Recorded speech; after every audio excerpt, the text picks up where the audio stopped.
Hello YouTube and welcome to the channel. Now then, a couple of quick apologies. I've not been posting many videos up to the channel recently. I've had a few commitments with work and there's been a couple of weekends or several weekends recently where I've been completely tied up and not been able to make a video for you guys. Now the second apology is you're going to have to put up with a KindMaster logo in the corner of the video. Now this is me having a bit of a rant and a moan, you know. KindMaster, whose software I use to produce the videos, I'm very happy with it, works really well. But last month they sent me an email saying that they were going to basically increase the fees. Now I can handle a small increase with, you know, in line with inflation, etc. But they have literally increased the subscription fees for the software fourfold. So it's literally 4 times as expensive as it was last month. Now I obviously refuse to pay this because I feel like I'm being held to ransom by KindMaster to a certain degree. The software, as far as I'm concerned, is not 4 times as good as it was last month. So I don't know if I've cut my nose off to spite my face, but we have to put up with the logo there because I've opted to have the free version until I can find some other software that I can use where I don't have to have a logo in it. So rant over. Anyway, let's get on with the video. Right, well, we're looking at our Flytec Jetboat here. Now you maybe remember the previous videos. This Jetboat is great, but it does leak quite a lot of water. I have tried sealing it on the outside, but to no avail. So I thought I'm going to have to split it and seal it completely, put the two halves back together. But I thought while I was doing this, why don't we convert it to brushless at the same time?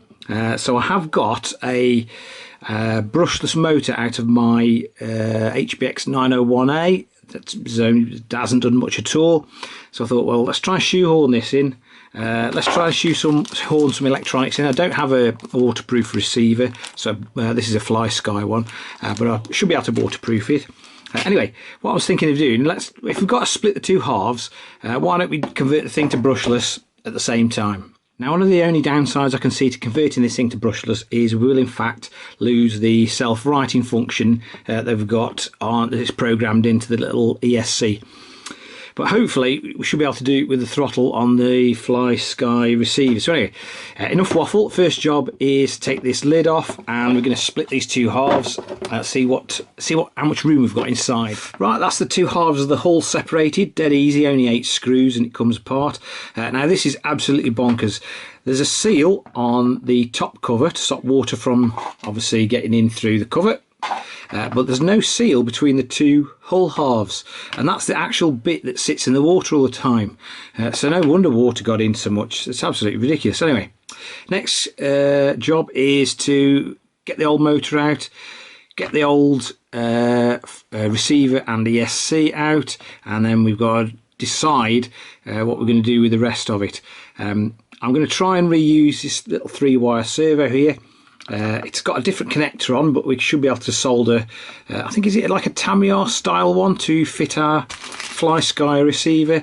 So yeah, anyway, let's get rid of all this stuff in here. Right then, that's all the electronics out. I've left the servo in place because we're going to hopefully reuse that. I've put the motor mount on our brushless motor here. A couple of jobs. The motor mount went on pretty straightforwardly. I'm going to have to cut one of these fins off because it sort of interferes with the bottom of the hull when the motor's in place. I want to retain the cooling fins though, because obviously there's no airflow in here, so it'll give it a fighting chance really. The other thing is I'm going to have to drill out this little aluminium coupler because the brushless motor shaft is a lot larger than the brushed motor I've taken off, so I'm going to have to drill that little aluminium coupler out to hopefully, I think it's 3.175, but I think the nearest I've got is possibly a 3.5mm drill, so it should be alright because the grub screw keeps it in place on the flat of the motor. So that's the next job. Cut one of these fins off, drill that out, and hopefully we can install the motor. Right, this is where we're at. Motor's installed. I've cut the lower fin off the radiator here with my little Dremel tool, or fake Dremel. I've also drilled out the little coupler to 3.1mm. You can actually buy, I actually bought this drill bit a little while ago to do that very same job, but I've drilled it out to 3.1mm so it fits on the shaft on the motor, so the motor's installed. Now I was looking around for a suitable ESC and I pitched the little 35 amp hour Surpass hobby one that was in the motivator, and as luck would have it, it's exactly the same footprint as the old ESC, so it fits in the holder. I've just had to trim out a couple of little plastic brackets that are inside, and I might just have to nibble a little bit out the cover, the inner cover, to get that capacitor to fit in. But that shouldn't be an issue, because the inner cover isn't the waterproof one, it's the outer one that we don't want to mess with. But it's coming along. I've got another I think it's is it a Tamiya style servo connector off an old knackered ESC, so we're going to solder that on. Incidentally, while we're here, never ever buy these type of brushless ESCs.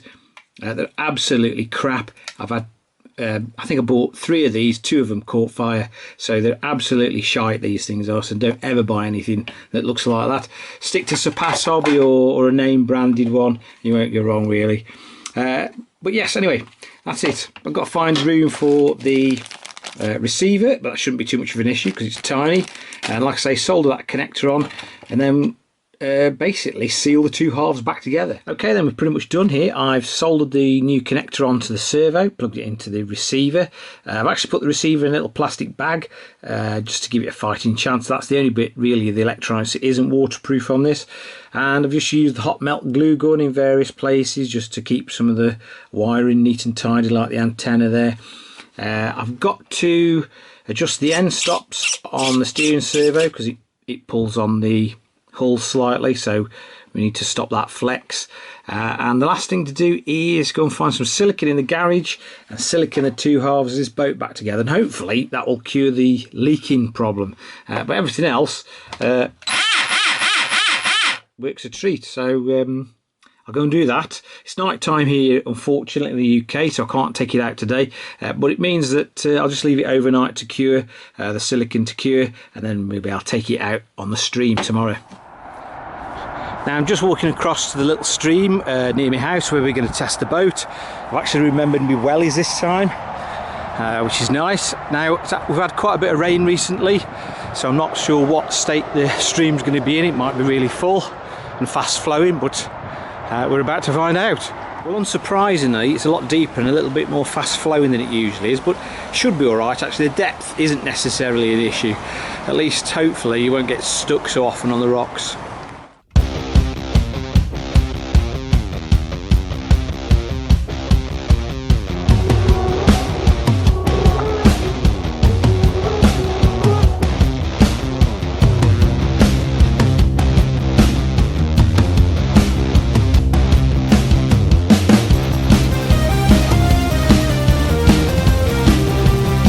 Water's quite fast flowing really. It's got no problem whatsoever powering through. Absolutely fantastic.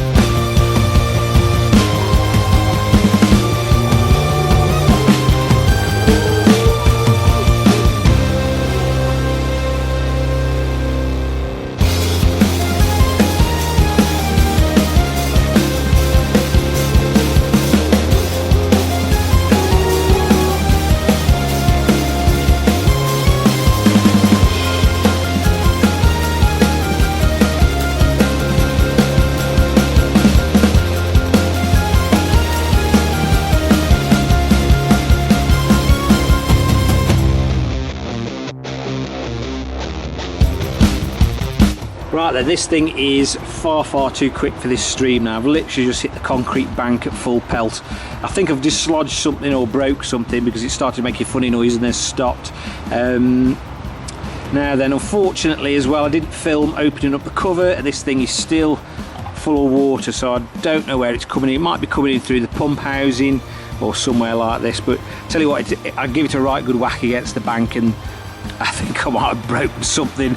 Anyway, we'll head home, see what the problem is, and we'll basically need to find somewhere larger to take it out. Right then, back inside now then, what a roller coaster of emotions that was. You got the elation of making something considerably quicker and better, and then it's all dashed when you run it into a concrete wall at full power. This thing absolutely flies now. It must be twice as quick as it was. I mean, it flew up them rapids. I mean, this isn't even a very hot motor setup either. This I think it's, what did I say, 3800 kV and 35 amp ESC. There's loads. You've got loads more scope to come. It absolutely flies. I can't believe how much power it's got now. I mean, literally, well, that much that it can actually break the motor mount, which is what's happened. I've slammed it into that concrete wall, and it's basically shattered the motor mount. As the motors move forward, it's just all come away. It's all in a million bits. Absolutely gutted. Also, when I must have tipped it up to empty the flipping water out of it again, I must have filled the receiver bag up with water. I didn't waterproof it properly, and I think that's give up the ghost. Hopefully, if I can dry it out, it might work again, and I'll put some silicone on it. But yes, this thing absolutely flies now, but I've shattered the flipping motor mount that it's sat on. Never mind.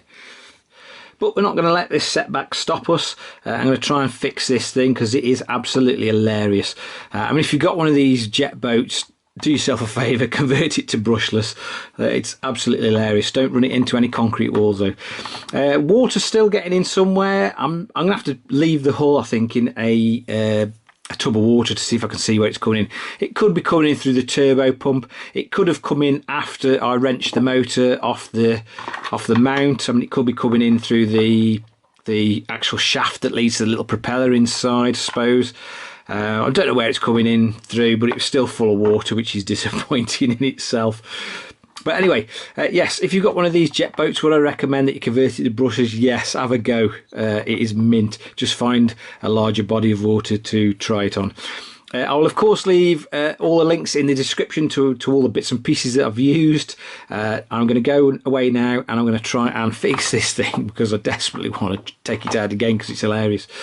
As ever, if you've enjoyed this video and you found it of some use and interest, please give it a big thumbs up. And if you're feeling that way inclined, hit that subscribe button for more similar future content. Thanks for watching, guys, and I'll catch you again very soon. Thank you.